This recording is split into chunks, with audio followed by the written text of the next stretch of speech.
Okay guys, check this out. This is awesome. This is a new plug and play harness we've designed for you guys, and we custom make it for the Toyota Hilux 2014 to 2017.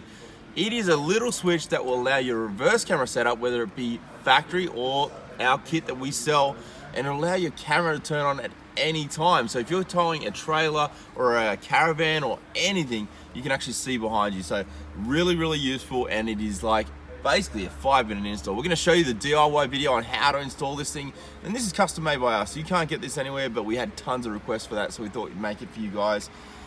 Look, let's run you through it. We also have this awesome setup where if you have a caravan or a trailer and you have one of our camera setups, we're going to give you a secondary camera. It's going to be an option. And when you're hitching up your trailer, you can just switch it to your back trailer or caravan instead of the one on the car, and you're gonna be able to see behind your trailer, which is even better again because you can't see behind you on these things.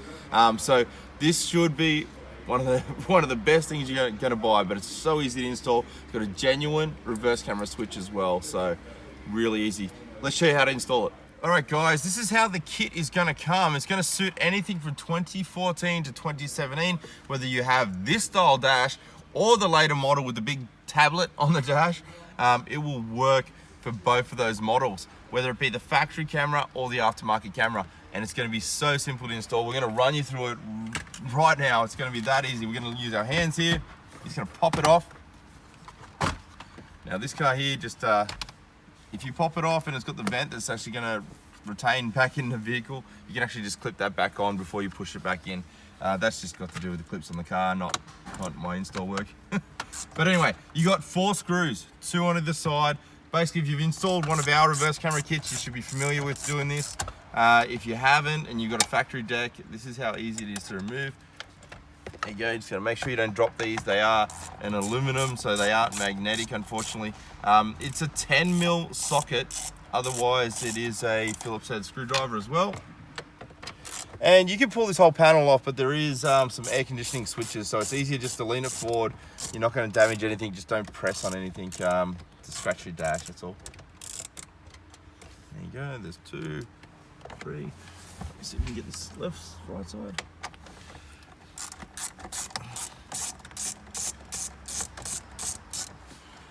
And there we go, it's still stuck in there. The easiest way to do this is you can actually pull the stereo out while you're holding the screw, and it will come out with it. There you go. So that's the easiest way to do it. Now, if you have our factory reverse camera, or sorry, our reverse camera kit, which a lot of you guys do because it's got the HD and the night vision, you're gonna have a setup like this on the back. Now, the other plug, not the reverse camera plug, but the one next to it, which is the 28-pin plug with all these wires, is where this is going to plug. And it's going to be as simple as unplugging that one, undoing your loom. So this is it. It's going to come loomed up for you guys, just to make it a little bit neater. And I'm going to undo that. And that's going to T-piece in. So literally going to plug in. And then it's going to plug back into the stereo.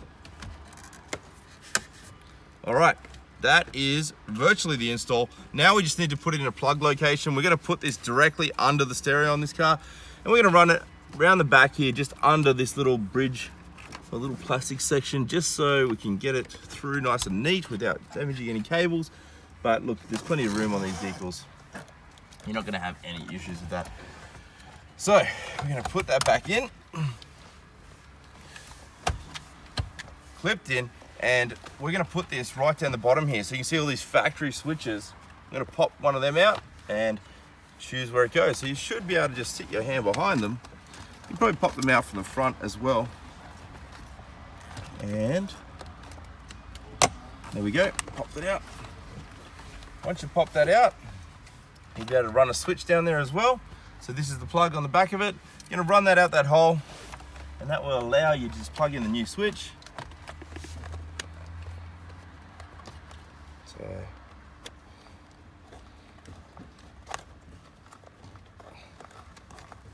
we go, out. And we're going to set this up out of the way because we're going to fix that air vent before we push that back in. We're going to put those 4 screws in, we're going to plug that in, but we're just going to show you how quick and easy this is. All right, done. Make sure your reverse camera is up the correct way. Clip it in. And there you have it, guys. That's clipped in, looks nice and neat. Push it on, and check this out. So this is your factory jack, it's already turned on. It will automatically come on in reverse, but if you just touch this switch, now you can see it anytime you're driving, but that is how easy it is.